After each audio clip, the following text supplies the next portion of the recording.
Welcome back to my channel Shashwati kitchen. আজ আমি share করব ফিশ ফ্রাই। এখানে মাছগুলোকে পরিষ্কার করে আমি ধুয়ে রেখেছি আর দু সাইডে কেটে নিয়েছি।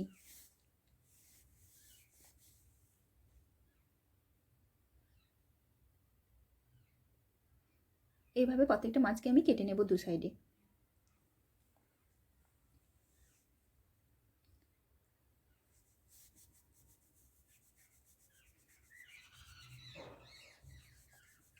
তো এখানে আমি একটা পেস্ট বানিয়ে নেব। এখানে 1 চামচ লঙ্কা গুঁড়ো, হলুদ গুঁড়ো আর দিচ্ছি ধনে গুঁড়ো, জিরে গুঁড়ো আর ধনে গুঁড়ো 1 চামচ করে।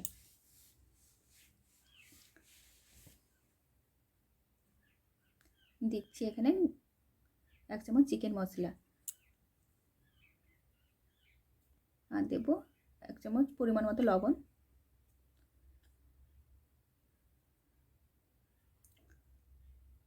দিচ্ছি সরষের তেল, দিয়ে এটাকে মিক্সড করব।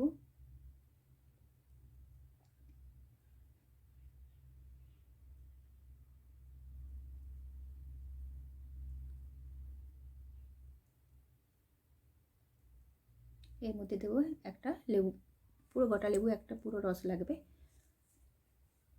তো এখানে দিচ্ছি কর্নফ্লোর আর দিয়েছি 1 চামচ আদা রসুনের পেস্ট আর দিচ্ছি জোয়ান। সেটা ক্যামেরা অফ ছিল তো দেখাতে পারিনি। তো এর মধ্যে একসঙ্গে মিক্স করে নিতে হবে। আর আপনারাও বাড়িতে এইভাবে ট্রাই করে খাবেন আর কেমন লাগলো কমেন্ট করে জানাবেন।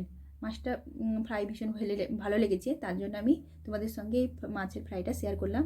এই মাছের ফ্রাইটা আমার বান্ধবীদের খাইয়েছিলাম আজ বানিয়ে, আর ওরা খেয়ে ভীষণ ভালো হয়েছে বলেছে। তো মাছ ফ্রাই করলে নাকি ওদের কড়াতে লেগে যায়। তো আমি আজ মাছ ফ্রাই করে দেখাবো যে আমার কড়াতে একটু লাগে না।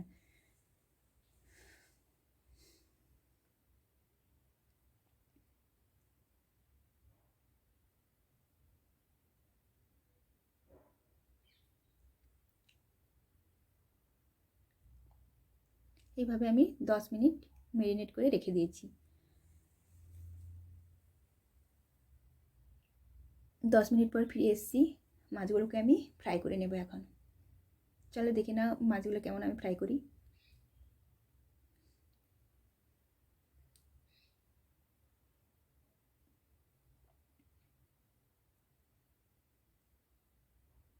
মাছগুলো যেহেতু ছোট, তো ভীষণ কাটা। তো এই মাছগুলো কিছু রান্না করে খাওয়া থেকে ফ্রাই করে খেয়ে নেওয়াটা ভীষণ ভালো। আর এমনিতে কাঁটাতে খেতেও পারে না, ফ্রাই হয়ে গেলে ওটা খেয়ে নেয়, বাচ্চাদেরও সুবিধা হয় খেতে।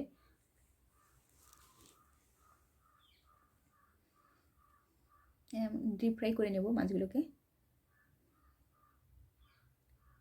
দেখতে পাচ্ছ আমার মাছগুলো কত সহজে উল্টে যাচ্ছে আর কড়ার মধ্যে লেগে যাচ্ছে না। তো আমি সব পাল্টে করে নেব মাছগুলোকে এইভাবে।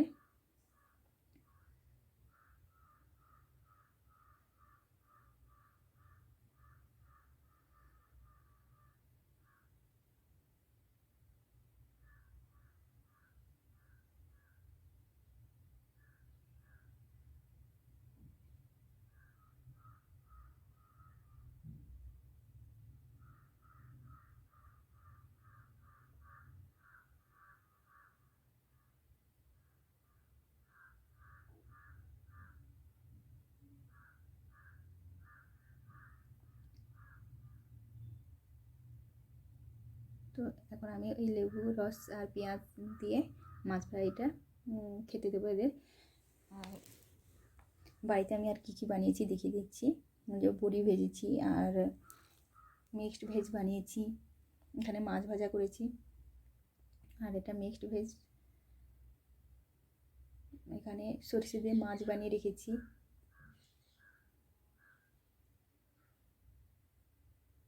আর এখানে ডাল বানিয়েছি। তো আমার এই ফিশ ফ্রাইটা কেমন হয়েছে আপনারা বাড়িতে ট্রাই করবেন আর কমেন্টে জানাবেন।